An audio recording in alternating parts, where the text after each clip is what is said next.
Well, for more on this story, we're joined now by Andrew Smith of Queen Mary, University of London. He specialises in French politics and is a friend of the programme. Welcome again, Andrew. Good to have you with us. Can I first ask, we were hearing earlier from our reporter at the court today that Marine Le Pen is looking really downbeat, as though she's expecting the worst. Can you give us an idea of the trial and what her defence arguments were? Absolutely. Well, it's been a very long trial. Of course, the prosecution has been laying out their accusations. And Marine Le Pen has been present for the whole thing. You know, she has some legal training. She sat there very prominently at the front throughout, you know, tutting away and gesticulating and making it clear when she disagrees and, you know, trotting over to confer with lawyers and all the rest of it. She's been a very visible presence waiting at the front of the trial. Now, what's really been said is that the contention is not simply that the accusation alleged is that this is not simply the emploi fictif, the fake jobs, that was seen kind of prosecuted in French government before, but actually there is a whole system behind this. And that's really what this hinges on, and what the prosecution are really going after her for. She is at the head of the party. There has been, they accuse, a system by which they have essentially been milking European parliamentary money to run a French political party. And that is at the heart of this contention, that they have all these so-called parliamentary aides, but they're not actually doing any work to help the European deputies. In fact, they are just working for the party back in France. Now, what's Marine Le Pen said? Well, she said, first of all, she said, well, I'm not the HR director. How can you claim this? It's all, we don't count for everyone's hours and all the rest of it.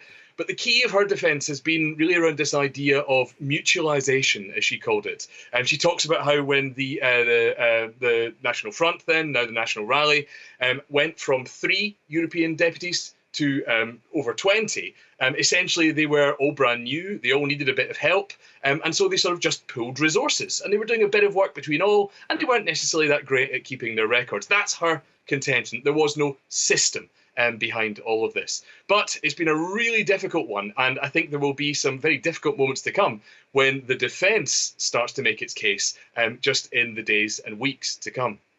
Now, she said she is a lawyer, and she's made a couple of comments. She suggested that justice in the court was, I think she used a word that we could probably translate as shaky, suggesting that she didn't have a lot of faith in the French justice system. What is she doing by saying that? Are we heading into Trump territory with that kind of a comment?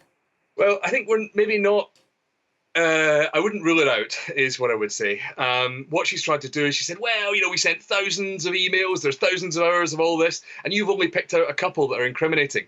But in reality, that's all it takes to make a case. There are clear signs from Valorant Saint-Just, of course, who was the party treasurer for many years, another lawyer, that there was kind of something bad afoot. There seemed to have been signs that some MEPs said, look, this looks like fake jobs. Is that right? And of course, he said, Marine knows all about it. He said he was just dismissing the claim. Marine Le Pen says, well, I didn't know. I didn't know these things. It seems like she is trying to make this case that actually, this is maybe either the monitoring that's at fault or the state is at fault. There's a suggestion that they might drag up the Jérôme Kerviel case from way back in 2008. He was the trader that lost Société Générale, the bank, billions of euros. But there is perhaps a failure in systems and monitoring. And actually, the reason it's being pursued, she claims, is to kind of get at her politically. However, it's worth stating, this all relates to laws that came in 2016, anti-corruption laws.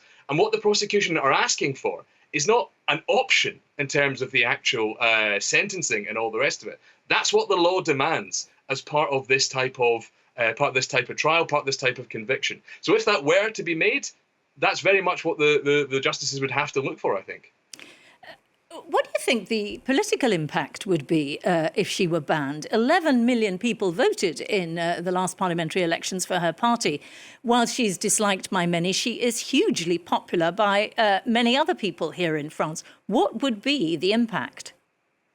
we've seen, as you said, we've seen a long process of the dédiabolisation, the kind of detoxification, perhaps, of the far right that's been going on over previous years. And she personally has tried to soften her image. Who can forget the last presidential run, all the photos of her with her cats, looking nice and friendly and all the rest of it. She's seen to be a sort of old hand at this and will very much fancy her chances in the next presidential election.